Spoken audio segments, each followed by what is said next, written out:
We'll turn it over to John at the Sugar Bowl for moderation. John, go ahead. Thank you very much for joining us this morning, James. We're going to go straight into the questions now. I'll let you know who's asking the questions, and they'll hop right in. We're going to start off with Brendan Gulick from Buckeyes Now. Hi, James. Congrats on getting back to the playoffs here. Want to ask you about Ohio State's offense as you guys have scouted them. Obviously, the offense has been pretty strong again this year, and they've shown they can win games in different ways. Trey Sermon last time out burst onto the scene with a record-breaking performance running the ball. When you guys watched that Big Ten title game, where did you see maybe some defensive breakdowns from Northwestern that enabled Sermon to have such a big day? Yeah, I mean, just being disciplined and fitting gaps. Those guys between Sermon and Teague, Master Teague, what a football name. But they're just great running backs, to find the hole. So the second, you make a mistake and miss a fit, they're out the gate. So you got to be very disciplined. You got to be on your P's and Q's, and they'll make you pay if you're not. Next question is Scott Rabelais with the New Orleans Advocate.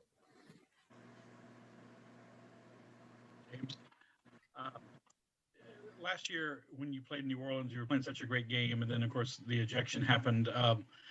Did you have any thoughts about when you saw you guys were coming back to New Orleans for this game? Did it mean anything to be back in this game and just being back in the playoffs? Do you feel like, is there any kind of not redemption, but a chance to prove yourself again on this stage? Yeah, man, I've been fortunate enough to be in the playoff picture every year I've been here. So there's never really any redemption. Of course, maybe we want to win, but we're just grateful to be in the playoff again. We don't care where we play or who we play, and we're just fortunate to be here and excited for the opportunity. I'm 0-2 in New Orleans though too, so that kind of lingers in your head, and you want redemption in that aspect. But other than that, man, we're just trying to win the next game. We're going to go to Patrick Murphy with 24/7 Sports. Hey, James. Similar question, but looking at the passing game, Ohio State has done well most of the games, but struggled with Justin Fields in the Big Ten championship game. Similar to the question you were asked earlier about the running game, what did you see there that maybe you guys can now take into this game to try and slow that passing attack down? It's going to be hard. You got a Heisman caliber player in Fields. They got great skill. They got great receivers. They got great tight ends. They got dudes everywhere. So I think just Northwestern did a pretty good job. I think Ohio State probably just didn't play their best. I think that was the main factor. They're a great team, and they're gonna bring it. So we just got to try to do our job and compete, make competitive plays, and put ourselves in good position. Up next is Grace Rayner from The Athletic. Hey, James, can we go way back to your recruitment and why Clemson, why Coach Sweeney and Coach Venables? Yeah, my dad played for Oklahoma. I wasn't really a fan of anyone, which kind of helped me out a little bit, in my recruitment. My coach growing up was very similar to V, and that intensity aspect, in your face, demand perfection, all that. So as soon as I met V, I kind of fell in love with his style and his, intensity, and we're on the same wavelength, me and him. And then that's before I knew the kind of man Sweeney was. So it was a win-win, when both of them are recruiting you. The decision was easy at the end of the day. I knew from pretty early that, I wanted to play for a man like Sweeney, and I wanted to be coached from a guy like Coach V. Next up is Joey Kaufman from the Columbus Dispatch. James, this will be your third time playing Ohio State over your career at Clemson. When you prepare for them, at this point, does it feel, because of the familiarity, like a rivalry game? I wouldn't call it rivalry, but there's I think we definitely, there's blood in the water for both of us. It's just I don't think it's a rivalry. I think it's a semifinal playoff game. It's a chance to go play for a national championship. It doesn't matter who you're playing at that point. You want to win, and they do too. There's definitely a lot of intensity brought into the game, and that could feel like a rivalry game, but I wouldn't call it that. It's a playoff game.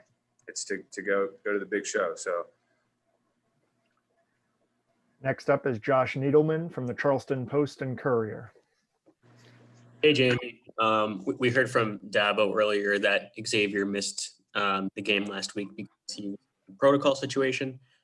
Just do you have any insight into how he's doing mentally after having missed all that time this offseason, recovering from COVID and strep, and then missing the title game again last week? I don't want to speak on Xavier's behalf. I mean, I know he's got teammates that are all on his side. They're all there for him, and a support group. You can't get any better here at Clemson. So, I mean, y'all can talk to him personally if y'all, get in his head. But I just know everyone in this building is supporting him and whatever he's going through. Next question is David Hale. Hey, James. I'm curious, you mentioned the personality of Coach Sweeney as being one of the reasons that you wanted to play there. I feel like this year he has probably been criticized more than he had probably ever been in his career for a lot of reasons that I think are just explicitly Dabo. He speaks his mind on things without necessarily trying to couch his words to make other people happy. I'm curious what it's been like for you as players to sort of see some of that critique of him this year as the season has gone along. No, I mean, it's just a normal year for us. I mean, if you spend all your time trying to please everybody, it usually doesn't end well for you. You don't get accomplish and do things you want to do, and you kind of change your belief, in some of the things. I'm with Dabo 100% all the time. I don't see anything different. He's always been this way to me. So, I'm behind him full force always. Next, we'll go to Bill Landis from The Athletic. Hey, James. Is there any similarities between what you all had to do against Ian Book and kind of containing him in the pocket to what you're going to have to do against Justin Fields with his ability to create plays? 100%. You could argue Fields is even more talented athletically with speed and stuff. The guy makes plays. He's going to play. He's, like I said, he's a Heisman caliber player. He's going to play in the league. He's a great player. So we're just, like I said, you got to be on your P's and Q's, got to do your job, and you got to do it at a high level. Next up is Anna Hickey from Clemson 247.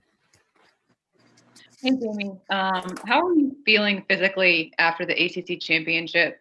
And how do you feel right now? I feel great now. I feel fantastic. And then after the ACC championship, I was sore, but it was the right kind of sore. It was the first time I was that kind of sore all year. Really, I've been dealing with injury all year, something here, something there. But after the ACC game, it was that soreness where, it was like, all right, just played a football game, a championship football game, the kind of soreness you like and you want.